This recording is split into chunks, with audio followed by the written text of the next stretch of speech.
చెలియా నీదు నడుమును చూస అరెరే బ్రహ్మెంత పిసినారి తలపైకెత్త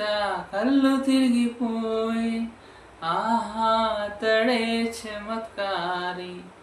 మెరుపును తెచ్చి కుంచగా మలిచి రవివర్మ గీసిన వదనమట 100 అడుగుల శిల 6 అడుగులుగా శిల్పులు చెక్కిన రూపమట భూమిలో పుట్టిన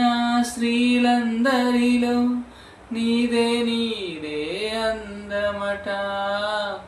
అంతటి అందం అంతా ఒకటై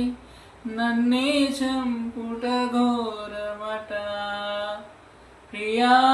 ప్రియా చంపొద్దే నవ్వి